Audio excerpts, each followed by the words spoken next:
Hello students, I am Manisha Raj. I am taking your paper Indian Economic Development since 1947 and I have been talking about unemployment issues in the Indian economy. Now I belong to Amity University and here we are basically in this paper we are seeing that what is the role of unemployment in the growth and development prospects of the nation. So as we have discussed the basic concepts of unemployment in my last class, today we will be talking about different types of unemployment. Now if we talk about types, broadly unemployment can be categorized in few types, like there is seasonal unemployment, there is cyclical unemployment, there is frictional unemployment, there is voluntary unemployment, and there is involuntary unemployment. Now when we talk about seasonal employment, this is a kind of unemployment existent within an economy wherein it varies with the seasons. Now Indian economy is a hardcore agricultural economy. For this economy, what happens that agriculture is very much dependent on monsoon, and regarding monsoon it has been famous that the monsoon happens to be blissful for the Indian economy in alternative years. So whenever there is a monsoon season or whenever there is a sowing season of Kharif and Rabi crops, people get employment opportunities, and whenever there is a harvesting season, people are employed. But beyond these two phases of agricultural activity of harvesting and sowing, what happens that people lie idle. So generally there is seasonal unemployment in Indian economy on a mass scale, on a large scale. That means that people work for say 6 months of the year, and for the rest of the 6 months they are typically unemployed until and unless the government has specific schemes or specific programs to use these unemployed people during the lean season of agriculture. Now initially seasonal unemployment used to be very high in Indian economy, especially when Indian economy had the record where agriculture used to employ almost 70% of people, and the gross domestic product out of the agricultural sector was hardly 18 to 20%. And the major role is played by industry and services sector. But with time what is happening that during this lean season of agriculture, the government has initiated many schemes. Also private sector has come up in the rural areas in order to absorb these unemployed section of the people. Because in Indian economy there are many employment opportunities which do not relate to any kind of education to a great extent, rather it is very much of unskilled nature. So in order to avoid unemployment which is of seasonal character, we can basically target programs which helps in using unskilled labor of the economy. They are very much skilled in the agricultural field, but they are unskilled for any industrial or other job. But for manual jobs, they are always employed. So this is seasonal unemployment. The next kind of unemployment that is faced by any economy, and at times India also faces, is cyclical unemployment.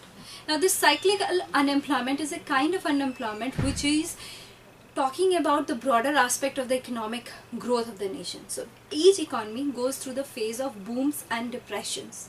Now when these booms and depressions are there, especially when the economy is having a great international trade, or the per capita income is increasing, or it has a good monsoon, then in that case there is lesser unemployment, and when there is depression there is more unemployment. So that is cyclical unemployment.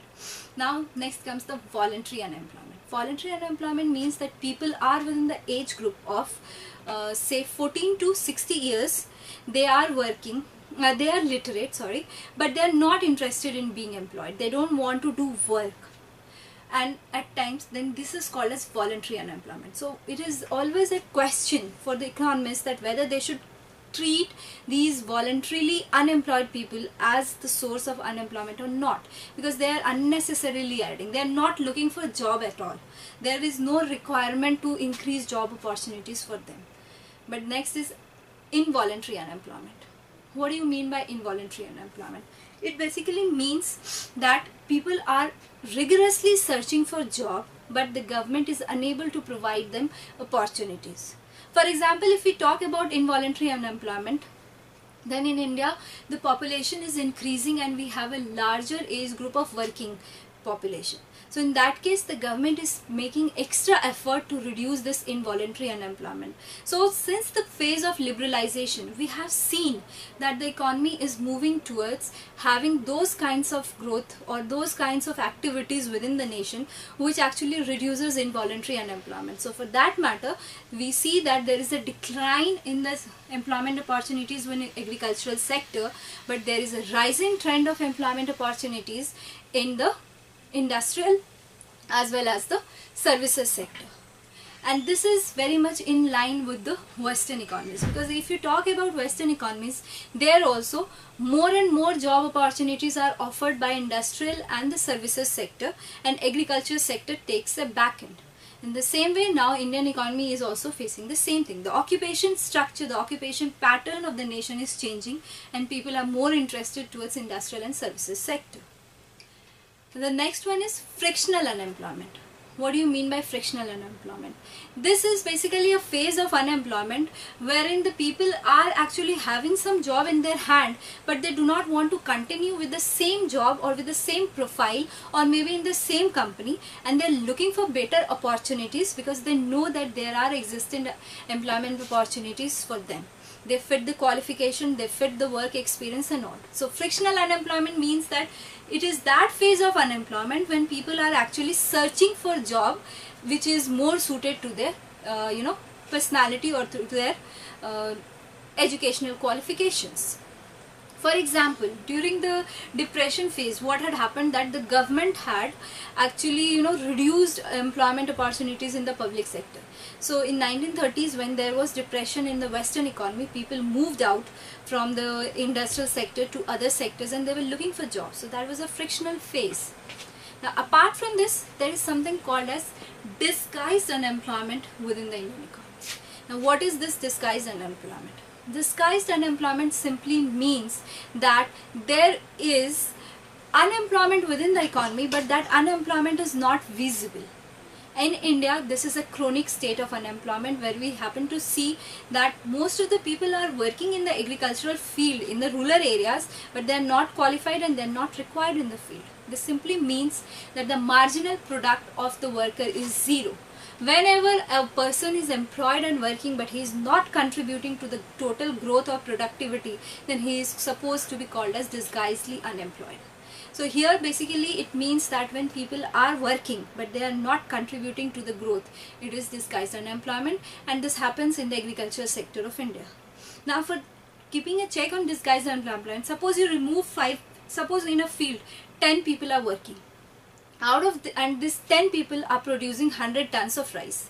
But if you remove 3 people and only 7 people are working, they are also contributing to 100 tons of rice. That means that 3 people who were removed from their job were typically not required in the work environment, and their marginal product was zero. So this is disguised unemployment, and India is seriously infected with this problem. The government is paying extra attention on working on this. Now in order to, these are the different types of unemployment, and in order to cure these different types of unemployment, the government has come up with different schemes. And these schemes are divided into wage and self-employment, which I will take up in my next class. Thank you.